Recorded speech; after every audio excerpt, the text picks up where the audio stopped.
이번에는 홍종학 중소벤처기업부 장관 후보자 얘기를 좀 해봐야 될 것 같습니다. 사실 저희가 어제도 이 소식을 전해드렸는데 오늘 제가 또 추가로 전해드릴 뉴스가 생겼습니다. 자, 먼저 오늘 홍종학 후보자가 아침에 출근길에 나섰는데요. 어떤 모습이었는지 먼저 영상을 보시고 말씀 이어가 보도록 하겠습니다. 제가 나중에 소상히 말씀드릴게요. 네, 소상히 말씀드릴게요. 저 부인 소유 건물에서 거의 쫓겨나다시피 했다는 세입자 증언이 나왔는데 네, 나중에 소상히 말씀드리겠습니다. 관련해서 한 말씀만 해주세요. 나중에 소상히 말씀드리겠습니다. 홍종학 후보자 관련해서 지금 또 얘기가 좀 전해진 게 있는데 강병규 기자. 네. 어떤 내용인지 좀 소개 좀 해줄까요? 예, 제가 네. 큰 화면으로 이해하기 쉽게 준비해봤습니다. 네. 예, 자 보겠습니다. 어떤 내용입니까? 자, 홍종학 후보자에 대한 끊이지 않는 그런 의혹. 자, 제가 사실 어떤 악감정이 있어서 이렇게 매일 홍 후보자에 대해서 설명하는 것이 아니냐 생각하시는 분이 있겠는데요. 그런 것 같은데요? 아닙니다. 하지만 저도 계속해서 논란이 불거지고 있어서 알기 쉽게 설명해 드려야 될 것 같아서 이렇게 준비를 하는 겁니다. 예. 자, 먼저 어제 브리핑 해드린 내용 지금 보고 계시는데요.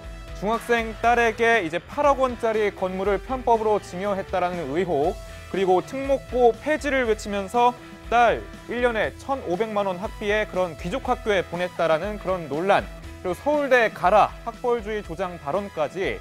자, 말하기도 이제 숨차지만 오늘 또 새로 논란이 제기됐습니다. 어떤 내용입니까? 자, 바로 갑질 계약서 논란입니다. 갑질 계약서. 네, 이 계약서에는 도대체 어떤 내용이 들어있길래 하셔서 자, 계약서 재구성해봤습니다. 자, 내용 보니까요. 자, 여러 가지 그런 항목이 있는데 좀 어려우시죠? 그래서 제가 알기 쉽게 다시 번역을 해드리겠습니다. 자, 먼저 첫 번째 문항. 자, 갑을 사이에 이의가 있을 경우 갑의 해석을 따르기로 한다. 자, 이 말은 집주인과 세입자가 싸울 경우 집주인 결정에 따른다라고 해석할 수 있고요. 임대료 2개월 이상 연체할 경우 갑이 일방적으로 계약 해지할 수 있다. 이 말은 사정이 생겨 돈을 못 내더라도 집주인이 세입자를 쫓아낼 수 있다. 이렇게 악용될 수 있는 조항입니다. 그렇군요. 자, 이 모든 조항, 그리고 이제 조항 불이행으로 갑이 소송 제기할 시 모든 경비는 을이 부담한다. 네. 자, 이 말은 이 조항이 좀 부당하더라도 갑이 소송을 제기했을 때 을이 이 모든 비용을 내야 한다. 이렇게 좀 분석을 할 수 있는데요. 사실 세입자 입장에서는 읽기에도 상당히 벅찬, 숨이 막힌 계약서 조항들입니다. 네. 저희 취재진이 이제 홍 후보자 부인에게 쫓겨났다는 전 세입자를 만나봤는데요. 네. 자, 계약 기간이 2년이나 남은 세입자였는데 이렇게 당시 상황을 회고했습니다. 자, 한겨울에 건물 비우라는 날벼락 같은 소식 전하고 쫓아내다시피 했다라는 그런 말인데요. 좀 더 들어보니까 계약 기간이 아직도 2년 동안이나 더 남아있었던 것 같더라고요. 계약 기간이 2년 더 남아있었다. 그런데 왜 쫓아내느냐? 리모델링 공사가 그 이유였다고 합니다. 예. 자, 홍 후보자 측의 해명은요, 이제 관행적으로 사용하는 계약서였다라고 이제 밝혔습니다만, 과거엔 이제 민주당에서 을을 지키는 을지로위원회 부위원장으로 활동했기 때문에 이 논란은 더욱더 커지고 있는 상황입니다. 그렇군요. 알겠습니다. 강병규 기자 수고했습니다. 자, 근데 노은지 기자, 어떻습니까? 지금 이 갑질 계약서 이제 논란이 좀 불거진 건데, 네. 실제로 뭐 변호사들 얘기를 좀 들어보지 않았습니까? 그 법조계에서는 어떤 얘기를 합니까? 이 부분 관련해서. 예. 일단은 지금 이제 홍종학 후보자 관련해서는 다 예. 이게 불법은 아니고 뭐 편법이고 뭐 이런 식의 얘기가 나와요. 근데 이번에도 마찬가지인데 한 변호사에게 물어봤더니 뭐라고 하던가요? 불법은 아니라고 해도 이제 그 갑으로서 우월적 지위를 이용한 갑질 계약은 분명해 보인다 이렇게 얘기를 하더라고요.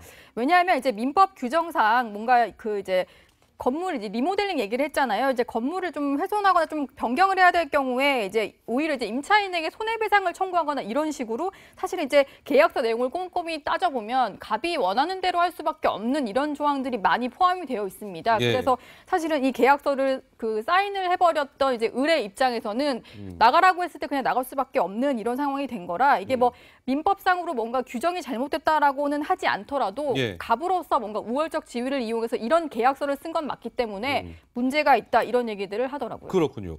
강병규 기자가 아까 그 세입자를 그 지금 을의 입장에서 좀 피해를 당했다고 주장하고 있는 세입자를 직접 채널A가 만나보지 않았습니까? 아까 그 얘기를 잠깐 했는데 예. 뭐 어떻습니까?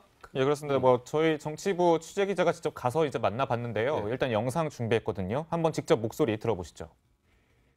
자기들 사정으로 이제 주차장을 만들겠다고 그래서 나온 거 아닙니까? 1년 계약 연장을 해주겠다고 그랬죠. 하자. 근데 그거는 쉽게 말해 1년 안에 비우라, 나가라는 거지. 그때 당시는 지금 하늘에서 뭐가 뭐 벼락맞은 같은 거. 그때 당시 같으면요, 막 그 아주머니 진짜 나쁜 아주머니다. 중기층에서 중기부로 승격되는데 처음 장관인데 정말 첫 단추 차기가 되는데. 근데 노은지 기자 좀 입장이 엇갈리는 것 같아요. 그러니까 홍 후보자 측은 원만하게 세입자랑 합의가 됐다는 거고 세입자 주장도 좀 다른 거 아니겠습니까? 사실은 네. 뭐 1년 정도 계약을 연장해 주겠다 이런 얘기를 했다는데 저분 같은 경우는 뭔가 이제 인쇄소를 운영을 하고 있기 때문에 그 인쇄소. 기계나 이런 것들을 옮기려면은 가게 구하는 게 만만치 않다고 해요. 그리고 그렇겠죠. 저런 통보를 받았던 게 겨울이다 보니까 좀 더 저렇게 쫓겨났다 이렇게 느꼈던 것 같은데 어쨌든 1년이라는 기간 동안 뭐 이제 좀 봐주겠다라고 한 것 물론 이제 그것도 쫓아냈다 이렇게 받아들인 것 같고요. 특히 이제 자기들이 주차장 만들려고 쫓아낸 거 아니냐 이런 식으로 얘기를 하고 있는데 예. 어쨌든 홍종학 후보자 측에서는 뭔가 우리가 논란은 없고 원만히 합의한 거기 때문에 그냥 뭐 문제 없이 해결됐다 이렇게 주장을 하고 있습니다. 그런데 지금 사실은 이제 그 나오셨으니까 네네. 이렇게 좀 여쭤보고 강 싶은 의원께 게 질문 좀 하시죠. 야당 입장에서는 계속 얘기를 하는 게 내로남불이다. 이게 뭐 편법, 뭐 불법이 아니라고 해도 그동안 본인이 했던 말과 상당히 좀 배치되는 행동들을 많이 해왔다. 언행불일치. 이런 얘기를 하거든요. 근데 이거 사실은 민주당에서는 꼬투리 잡는 거다라고 하시잖아요. 그렇게 생각하세요? 이게 몇 가지 좀 짚어볼 건 있는 것 같아요. 우리가 계약하면 보통 그 임대 계약을 하면 이렇게 변호사 대동하고 하진 않잖아요. 부동산 업자들이 써주는 계약서에 쓰는 것 아니겠습니까? 이 후보자의 경우도 부동산 업체에서 추천한 계약서를 썼다는 것이고 뭐 그럼에도 불구하고 어쨌든 그걸 저는 뭐 개인적으로 꼼꼼히 본 사람들은 많지 않았을 거라고 보는데요. 네. 그럼에도 불구하고 이 사실을 인지한 다음에는 직후에 바로 시정하겠다 이런 입장을 후보자가 내고 있으니까요. 그런 부분은 한번 좀 살펴볼 필요가 있겠다는 생각이 하나 들고요. 예. 두 번째는 지금 저 건물 자체에 대해서 우리가 좀 이야기를 해볼 필요가 있을 것 같아요. 건물이 25년 정도 돼서 충무로 상가인데 네. 굉장히 노후된 건물이에요. 그 실제로 이 주인의 이 홍 후보자의 입장에서는 이게 안전상의 철거를 하지 않으면 실제로 다칠 수 있다라고 판단을 했다는 겁니다. 예. 그래서 그런 부분에 있어서 이제 뭐 철거를 하는 것 이건 이게 리모델링하고 그런 안전상의 철거 문제는 좀 약간의 뉘앙스의 차이가 좀 있어서 예. 후보자는 그렇게 설명하고 있고 다만 그럼에도 불구하고 매우 안타깝게 이 상황에 대해서 후보자는 인식하고 있고 예. 또 원만하게 이루어졌지만 또 한겨울에 그렇게 할 수밖에 없었던 그런 안전 문제도 좀 한번 좀 되짚어 봐달라 이런 예. 제가 오기 전에 한번 물어봤어요. 이런 이야기가 하도 많이 나오고 저 또 제가 당에서 대변인을 맡고 있으니까 이런 것들을 이제 브리핑해 드릴 때가 있거든요. 그래서 물어보니까 그런 정도의 답변을 제가 들을 수 있어요. 그러셨군요.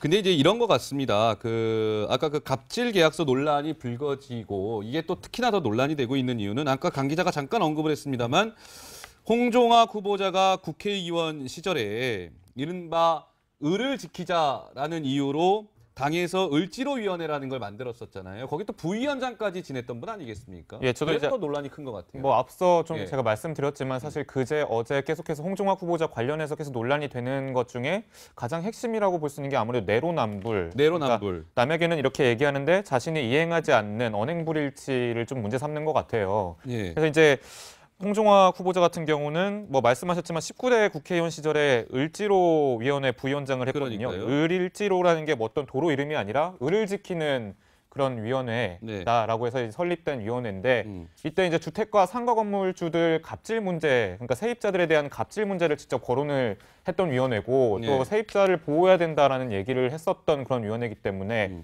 게다가 이제 부위원장이라는 직책을 맡았기 때문에 이번 논란이 더욱더 내로남불이다, 언행불일치다라고 할 수 있는 대표적인 그런 사례가 되지 않았나라고 생각해 볼 수 있습니다. 그렇군요. 근데 노은지 기자, 청와대 같은 경우는 어떻습니까? 지금 청와대가 굉장히 좀 입장이 난처할 것 같은데 어제 같은 경우는 사실은 좀 기자들을 약간 겨냥한 듯한 또 발언을 해서 논란을 빚기도 했잖아요. 오늘 네. 청와대 좀 이 홍종학 후보자 관련해서 좀 입장이 나왔습니까? 청와대는 이제 계속해서 뭔가 기자들도 그러면은 기사 쓴 대로 살아야 되지 않냐라고 얘기를 하면서 어제 저 발언이 좀 논란이 네, 됐었죠. 어제 저 발언이 논란이 됐었는데 청와대는 어쨌든 검증 우리가 할 만큼 했고 이제 다 확인이 된 부분이고 사실 이게 도덕적으로 뭔가 좀 지적을 자꾸 이제 몰아가는데 네. 법적으로 문제가 없지 않냐 그리고 상식선에서 한 일이다 이런 얘기를 하고 있어요. 그래서 제가 사실 좀 준비해온 게 있는데요. 그게 어떤 겁니까? 이게 사실은 이제 그 박근혜 정부 당시에 고위공직자 이제 검증하는 그런 이제 검증 질문서입니다. 한 문항이 200개 정도가 되어 있는데요. 예. 지금 사실 지금 문재인 정부에서는 이 문항서를 공개를 하지를 않았거든요. 고위공직 예비 후보자 사전 질문서. 네, 그래서 좀 예. 비교를 하려고 갖고 왔는데 어쨌든 지금 문재인 정부는 박근혜 정부 때보다 더 꼼꼼하게 검증을 한다고 하니까 이 안에 있는 200개 문항보다는 훨씬 많은 걸 담고 있을 겁니다. 근데 제가 그냥 얼핏 읽어봤는데도 사실은 이제 좀 걸러질 만한 것들이 많이 있는데요. 뭐 지금 이제 제가 이렇게 좀 표시를 해왔는데 거주 목적 외에 보유하고 있는 부동산이 있냐 이런 질문도 있었고 그리고 미성년 자녀 명의의 부동산이 있었냐 이런 질문도 있었고요. 네, 어이구, 예. 예. 네, 잘 안 보이시죠? 예. 제가 좀 읽어드릴게요, 그냥. 그리고 예. 이제 세금을 뭐 회피할 목적으로 뭐 예금을 가족 명의로 분산한 적이 있었냐? 지금 이제 다 후보자의 어떤 뭐 배우자의 문제가 얘기가 되고 있는데 어쨌든 미성년 자녀가 거액의 부동산, 뭐 예금 보유하고 있고 그리고 배우자 같은 경우에는 뭐 언니, 친언니와의 어떤 이제 수상한 뭐 돈거래 이런 것들이 좀 의혹으로 제기가 되고 있어서 예. 사실 검증 질문서에 이런 거 다 담고 있었는데 청와대가 제대로 파악 못했던 거 아니냐 이런 주장들이 나오고 있는 상황인 거죠. 알겠습니다. 자, 그 청와대 얘기 좀 해봤고요. 그러니까 청와대는 뭐 이제 어떻게든 홍종학 후보자를 이제 지키려고 하는 것 같은데 야당은 지금 그렇지가 않은 것 같습니다. 야당의 목소리가 점점 이제 격앙되고 있는데 국민의당 안철수 대표가 오늘 홍종학 후보자에 대해서 입을 열었습니다. 어떤 얘기를 했을까요? 직접 한번 들어보시죠. 더 걱정인 것은 청와대와 여당입니다. 오히려 국민의 상식을 바꾸려고 하고 있습니다. 문재인 정부 캠코더 인사, 즉 캠프, 코드, 더불어민주당 인사에 매달리면서 인사 참사를 반복하고 있습니다. 홍종학 후보자, 더 이상 국민을 실망시키지 말고 결단하십시오. 네, 안철수 대표.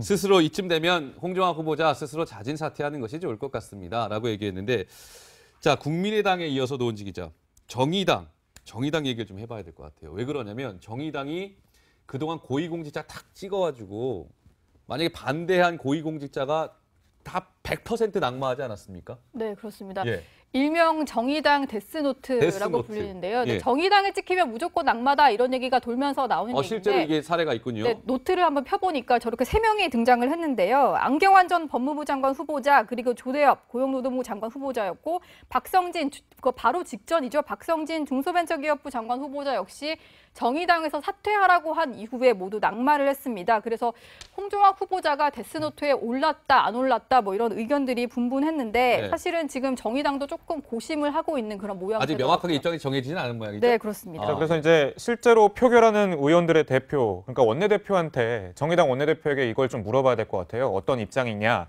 노회찬 정의당 원내대표에게 물어보니까 이런 얘기를 좀 하더라고요. 이제 법적 하자가 없다고 하면서 이제 결과적으로 청와대가 부도덕한 방법을 권장하는 것 아니냐.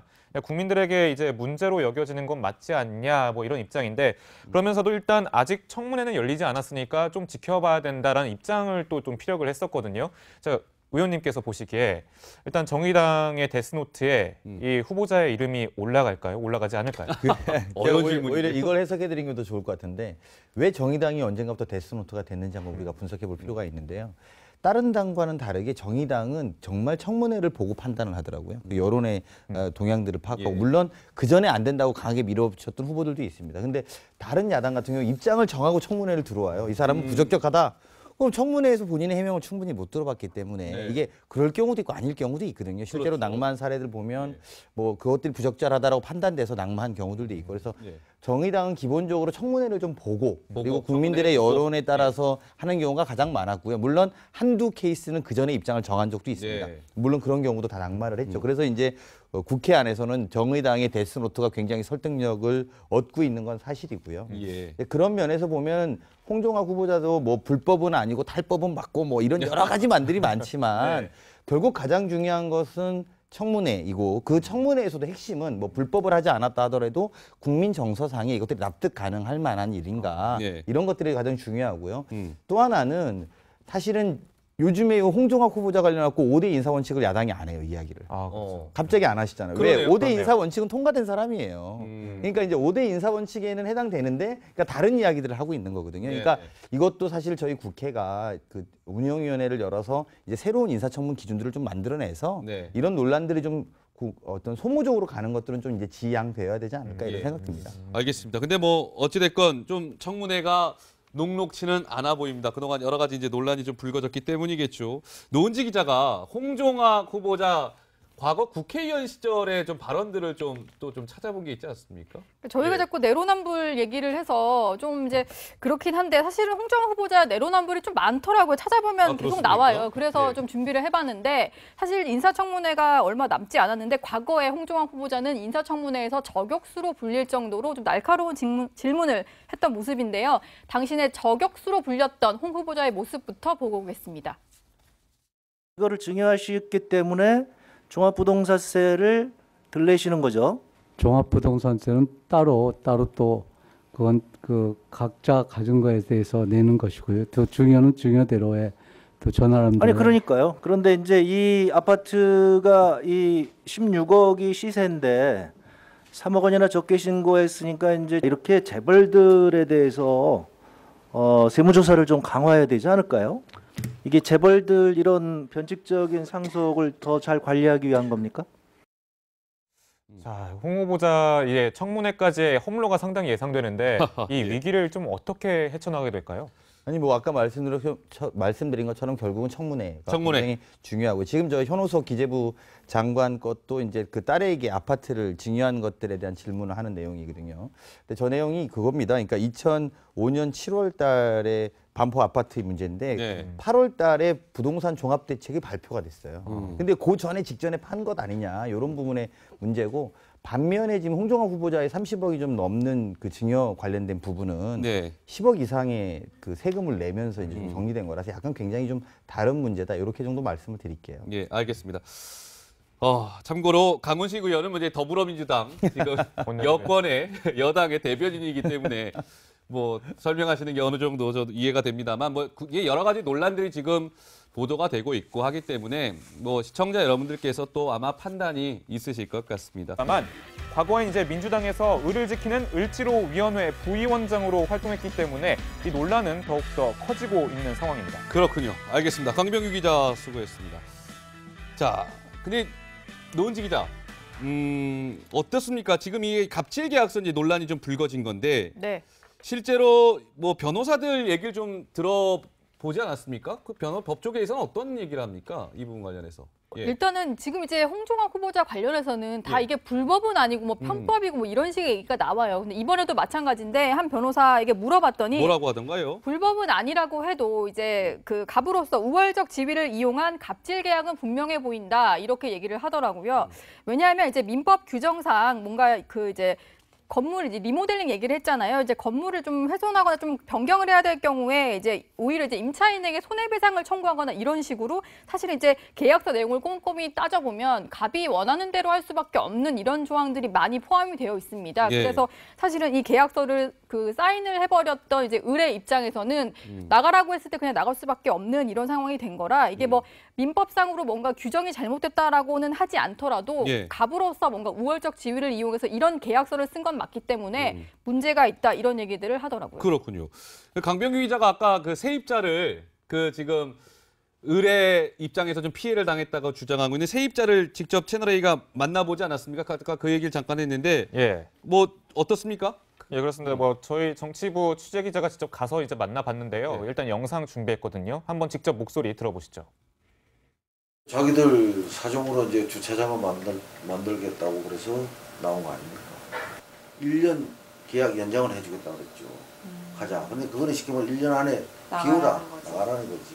그때 당시는 지금 하늘에서 뭐가 막 벼락맞은 같은데 그때 당시 같으면요 막 그 아주머니 진짜 나쁜 아주머니다. 중기층에서 중기부로 승격되는데 처음 장관인데 정말 첫 단추 차기가 되는데. 근데 노은지 기자 좀 입장이 엇갈리는 것 같아요. 그러니까 홍 후보자 측은 원만하게 세입자 그런 것 같은데요? 아닙니다. 하지만 저도 계속해서 논란이 불거지고 있어서 알기 쉽게 설명해 드려야 될 것 같아서 이렇게 준비를 하는 겁니다. 자, 먼저 어제 브리핑 해드린 내용 지금 보고 계시는데요. 중학생 딸에게 이제 8억 원짜리 건물을 편법으로 증여했다라는 의혹, 그리고 특목고 폐지를 외치면서 딸 1년에 1,500만 원 학비에 그런 귀족 학교에 보냈다라는 그런 논란, 그리고 서울대 가라 학벌주의 조장 발언까지. 자, 말하기도 이제 숨차지만 오늘 또 새로 논란이 제기됐습니다. 어떤 내용입니까? 자, 바로 갑질 계약서 논란입니다. 갑질 계약서. 네, 이 계약서에는 도대체 어떤 내용이 들어있길래 하셔서 제가 계약서 재구성해봤습니다. 자, 내용 보니까요. 자, 여러 가지 그런 항목이 있는데 좀 어려우시죠? 그래서 제가 알기 쉽게 다시 번역을 해드리겠습니다. 자, 먼저 첫 번째 문항. 자, 갑을 사이에 이의가 있을 경우 갑의 해석을 따르기로 한다. 자, 이 말은 집주인과 세입자가 싸울 경우 집주인 결정에 따른다라고 해석할 수 있고요.